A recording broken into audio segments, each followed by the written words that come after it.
Coming up now on Animal Outtakes, a Suncoast family uses their love for animals as motivation to rescue wildlife. How Sea-Doo Seabird Rescue is making a difference, one hook and line at a time. Plus an incredible story of survival. We introduce you to Blue, a bird who's beating the odds after being abused. And a lesson in tolerance, how this blended family of mammals shows us life can be good when you get along, even despite your natural instincts. This and much more straight ahead on Animal Outtakes.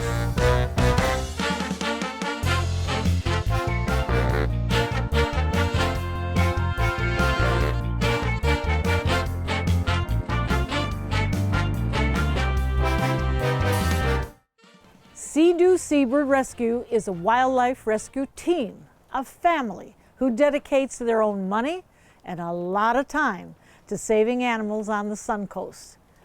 All too often, seabirds are injured by things that humans do. From discarded fishing line to entanglement, the list is long. But this group is out to make amends, monitoring the mangroves, the jetties, and the piers, showing that a little love and a lot of hard work can go a long way. Let's take a look.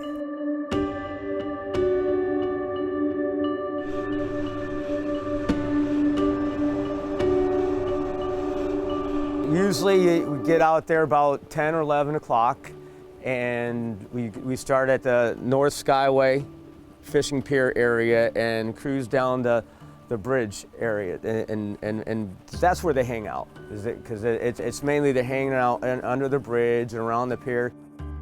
You have the biggest fishing pier literally in the world in the middle of a bird sanctuary, and it is, the word is an attractive nuisance. It's an attractive nuisance for the birds. That's why it's mostly the babies. In our spare time, we rescue wildlife. We're mostly involved right now with rescuing pelicans that are entangled in fishing line. This is a huge problem for us in this particular area, correct? Yes, it is. The Skyway Fishing Pier has a huge problem with fishing line entanglement. I know they're sitting there. I know they're there. So if I go out there and I know I'm gonna find something, because I go looking for trouble and I always find it, and there's always trouble to be found out there. So that's what keeps me going, because I know it'll be there. When people go to the Skyway Fishing Pier, and it is one of the longest piers, I do believe, in Florida. Yes, it is. So that means that we get a lot of people coming from all over so that they can fish. But how do you educate these people? Because it is these very people that are creating the problem for us. Yes. I would say clear your gear. Never throw any fishing line into the environment. Use the proper receptacles that are out there. Disposing the monofilament is important, so it doesn't start blowing around on the pier and then birds get entangled in it on the pier. Also, mind your line. Always only have one fishing pole in at a time. And then most importantly, if you do hook a bird, do not cut the line, and educate yourself on how to properly remove a fishing hook if you do happen to hook a bird. Now, I do believe that you're working in concert with Friends of the Pelican, and they do it on the pier. Yes. And they are tremendous at what they do. But you have a little bit of a unique way to do this. Yes, we use our Sea-Doo boats, jet boat. It makes the maneuverability of this jet boat, helps us chase them down when they're in the water, entangled in fishing line, and they can't fly. So our daughter nets them out of the water with the net when we determine that they are indeed incapable of flight.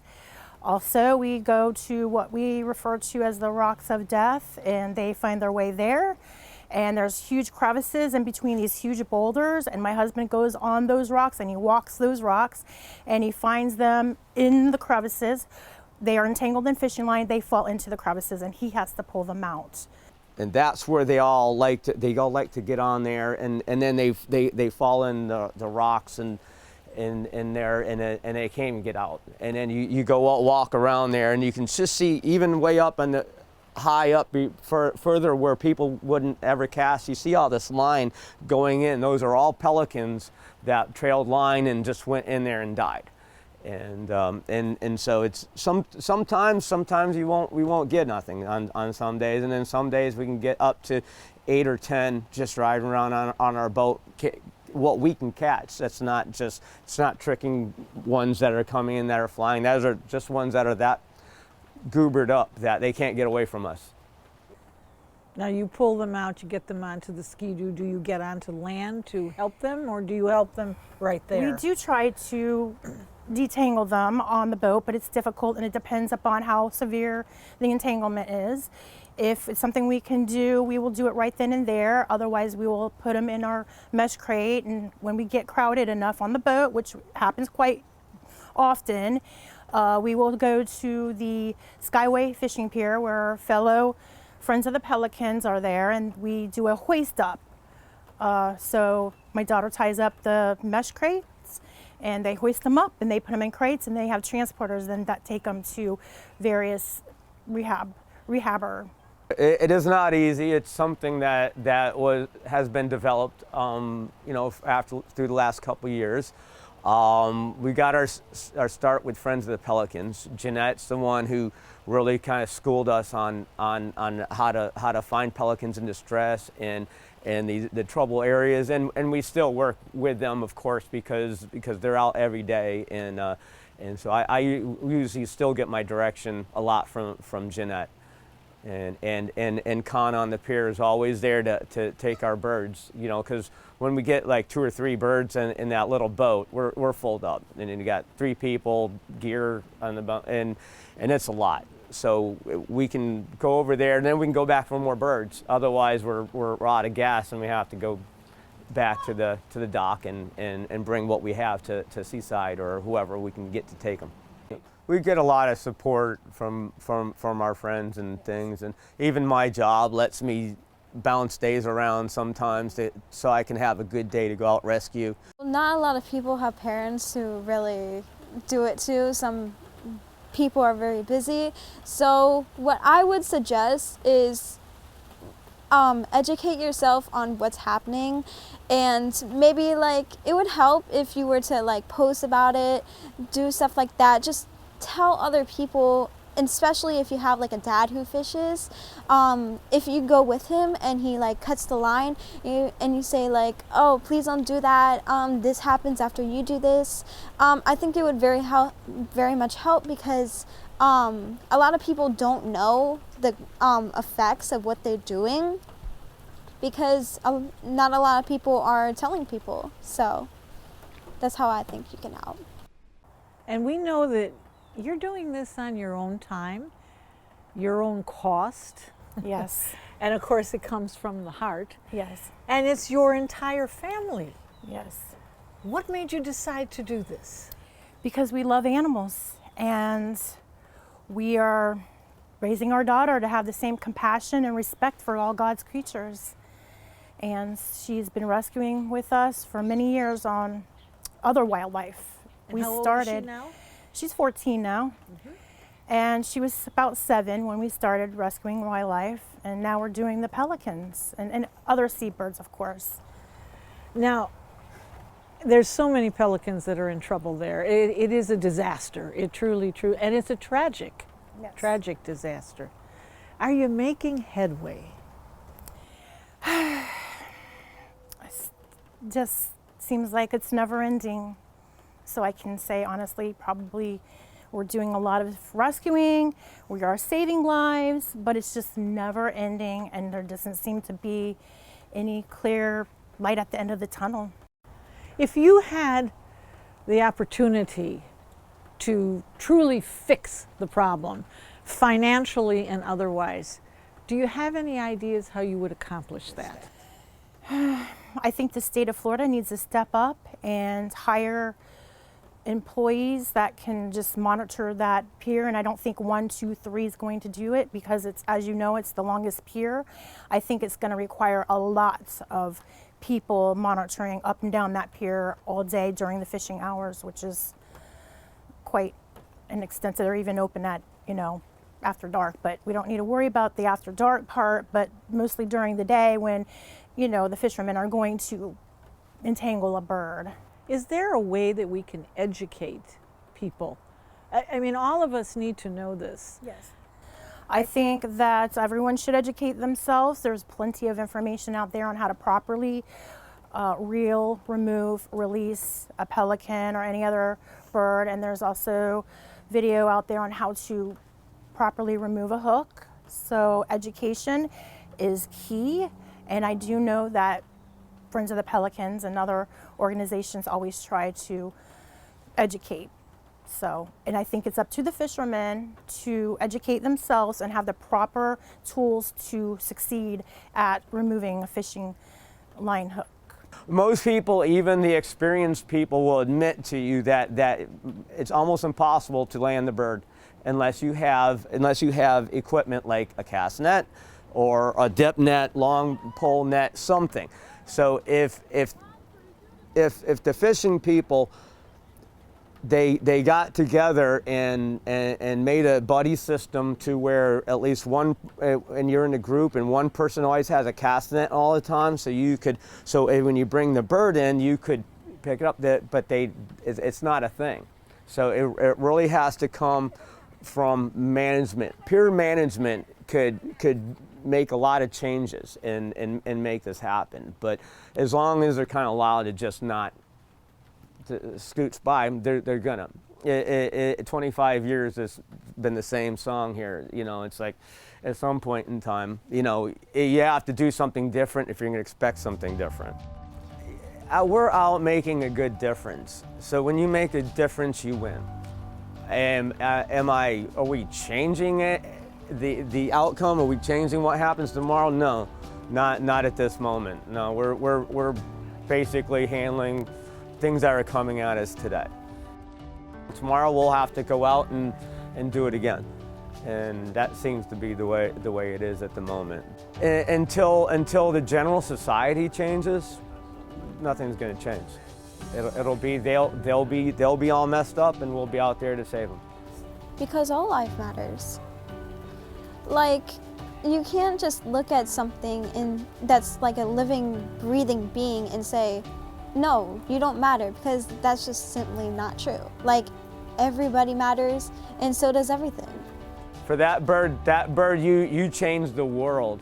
Yeah, you changed the world. And just think about that thing all tied up with hooks in it, dying, and then you pick it up. Now it's not saving a human, but there's still a lot that you get personally for doing that, and it does make a big difference.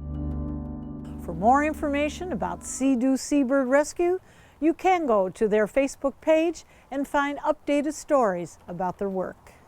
Coming up next on Animal Outtakes, a story of survival. A surrendered blue and gold macaw was in critical condition with unimaginable injuries. And we show you what it took for this bird to beat the odds. Plus, a little later in the show, a very unlikely group is making us all rethink our boundaries. How a bobcat, a raccoon, and some house cats are quite the blended family. We'll be right back. I need a vacation. Life is exhausting. I want to relax and enjoy some me time. Then Dante's Den is the perfect place for your vacay stay. Spacious air-conditioned dens, plenty of room to exercise and run, and a pool to swim in. Whether it be an overnight stay, short or long-term, Dante's Den is waiting for you. For more information, visit dantesden.org. Ah, my land shark in the water!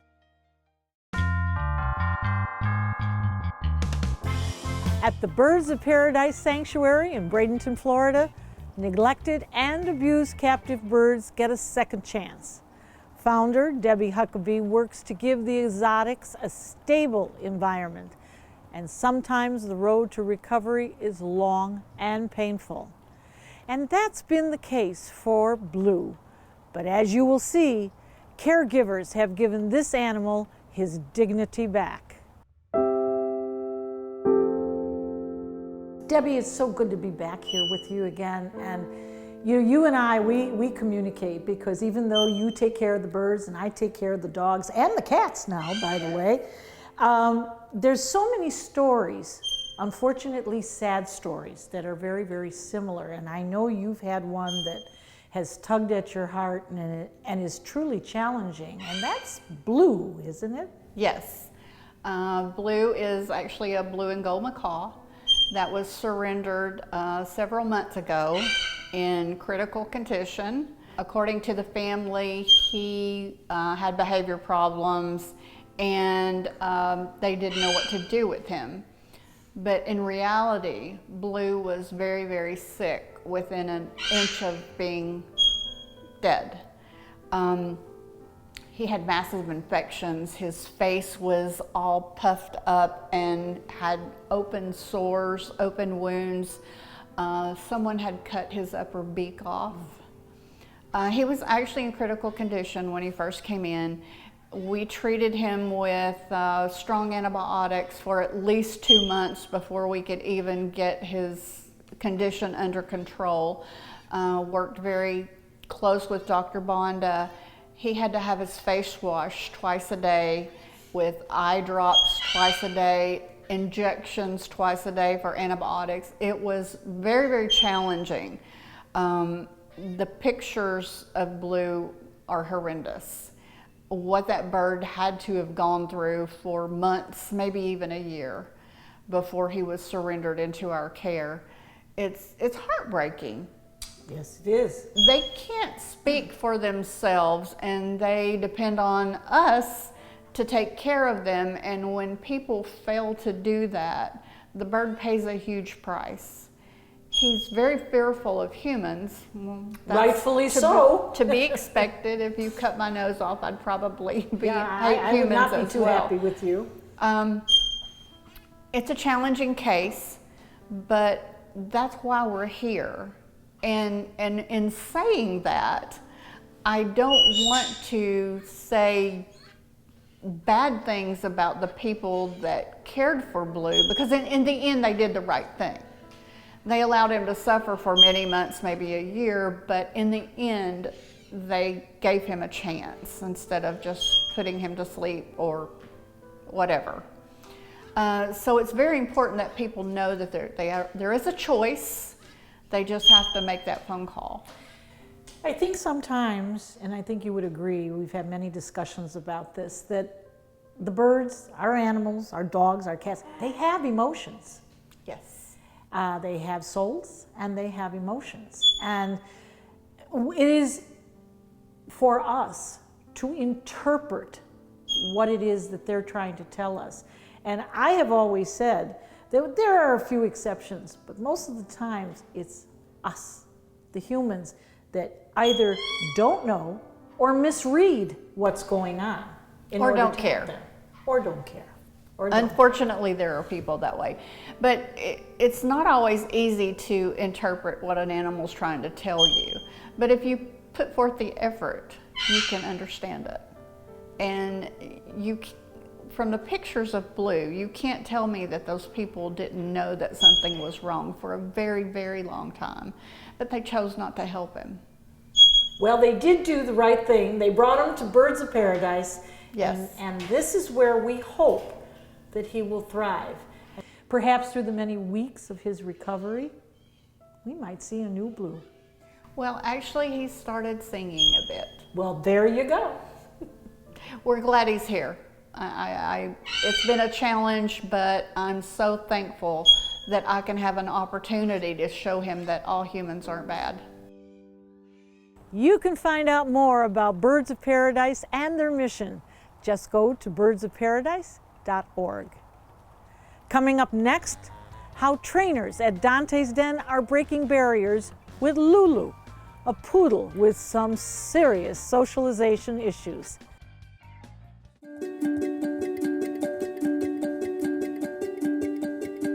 Today we have a 4-year-old poodle. Her name is Lulu.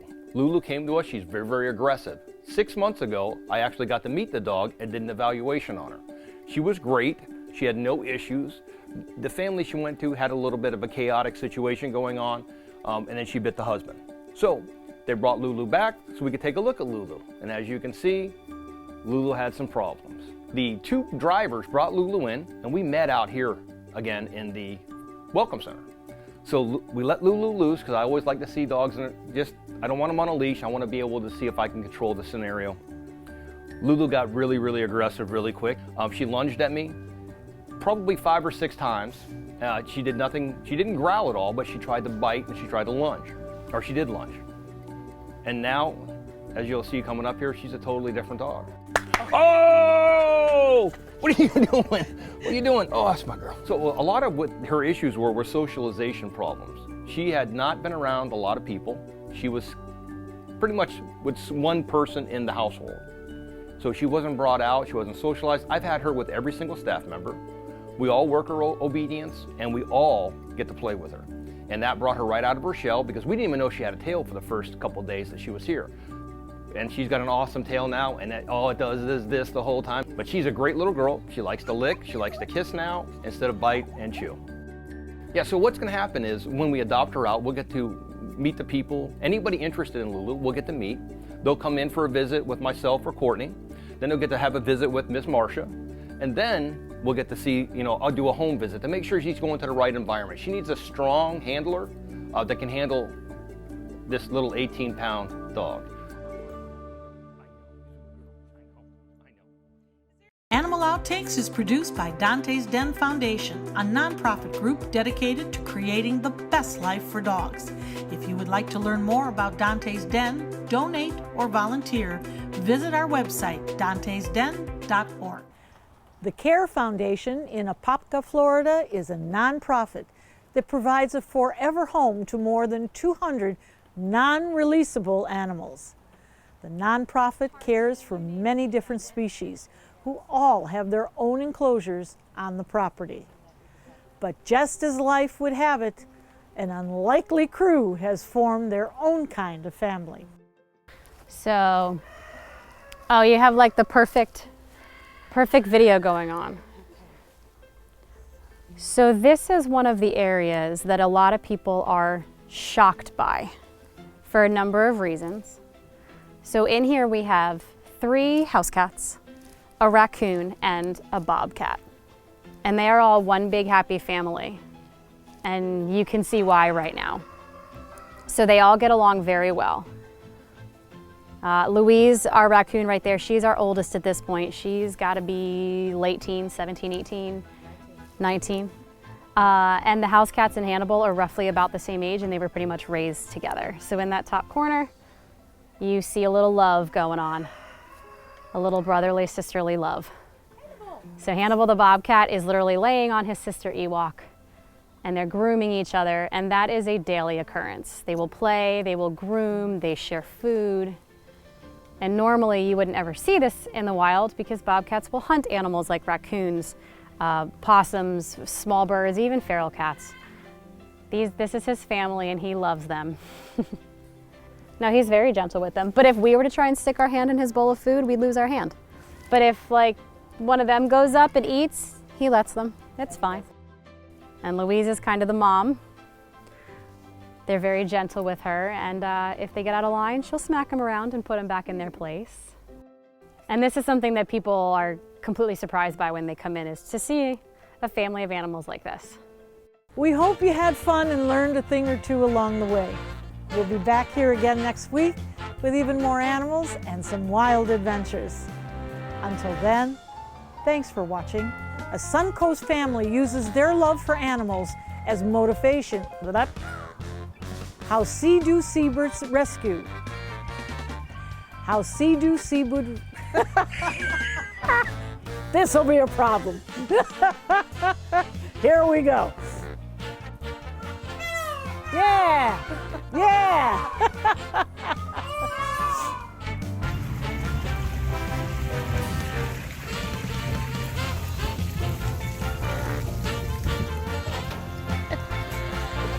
Bye, buddy. Stay out of trouble.